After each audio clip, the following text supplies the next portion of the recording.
Uncle, पापा की तबीयत कैसी है अब? बेटा सब खैर है, तुम फिक्र मत करो। रोशनी बेटा, तलाल को फौरन कराची फोन करो, उससे कहो कि जल्दी आ जाए। मेरे हाथ पैर फूल रहे हैं।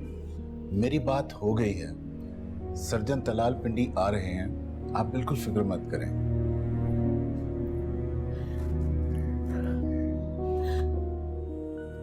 मैं पापा से मिल सकती हूँ? हाँ हाँ क्यों नहीं, लेकिन उनसे बातें कम कीजिएगा प्लीज। ठीक है, आओ बेटा। ठीक है, मैं बता देती हूँ नानू को। अल्लाह हाफ़िज़।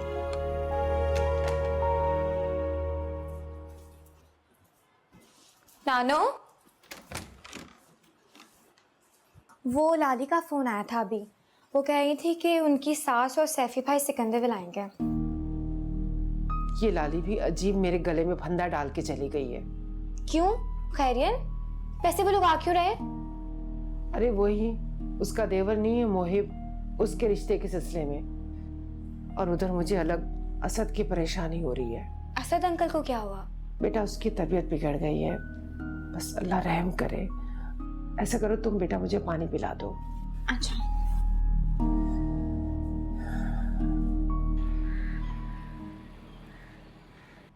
लाली की सास और सैफी रोमान का जाना हो रहा है और तुम्हारा जाना हो रहा है। आप उनसे खुद निपट लीजिएगा, बल्कि शैला आपी को बुला लीजिएगा अगर जरूरत हो तो। असद के दोस्त से तुम्हारी बात हुई? कैसी तबीयत है उसकी? जी अब खतरे से बाहर है वो।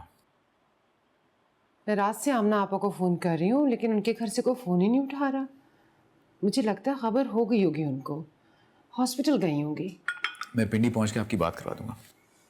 अरे बेटा पूरा नाश्ता तो करते जाओ। अम्मी मुझे फ्लाइट के लिए देर हो रही है, मैं चलता हूँ। खुदा हाफिज। अच्छा बच्चे, खुदा हाफिज। दुआ कीजिएगा। ख्याल रखना बेटा अपना।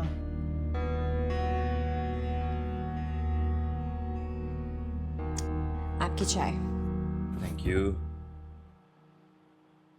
अच्छा, तुमने अपने घर वालों को फ़ोन कर दिया था कि हम आ रहे हैं? मैंने बता दिया था उन्हें। मिठाई का टोकरा तो लेकर ही आएंगे। वैसे तुम्हें कैसा लग रहा है, मोहिब की इकलौती भाभी हो, तुम्हारे लिए कुछ लेके आऊं? हाँ? नहीं, किसी भी चीज़ की ज़रूरत नहीं है। मोहिब कहाँ है? मोहिब अपने कमरे में है।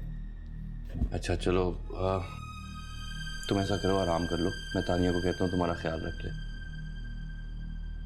वैसे कितना मज़ा आएगा लाली जब हम खुशखबरी लेके आएंगे। खूब एंजॉय करेंगे मोहिब की शादी पे।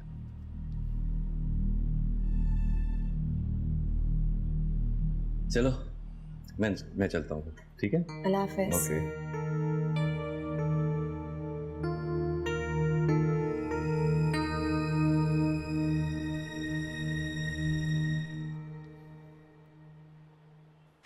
ये भी खूब रही। अरे घर बुला के बेइज्जत कर दिया।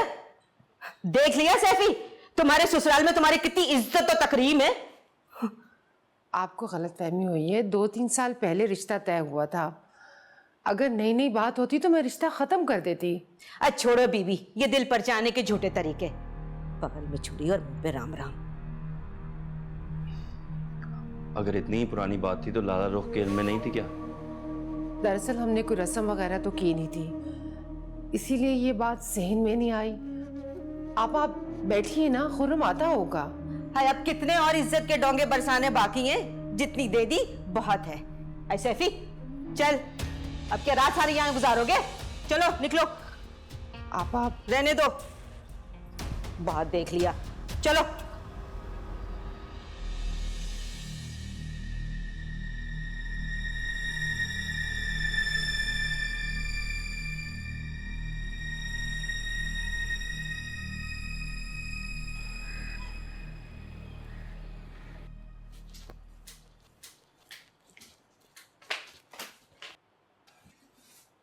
ये ले नानू। क्या रख दो बेटा।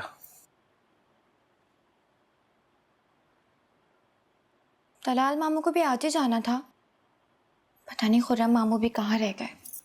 अच्छा ही हुआ ये दोनों घर पर नहीं है। सैफ इस कदर बरहम हो गया था, खुदा ना खास्ता अगर तलाल भी गुस्से में आ जाता तो बात और बढ़ जाती। मुझे तो लाली पे गुस्सा आ रहा है।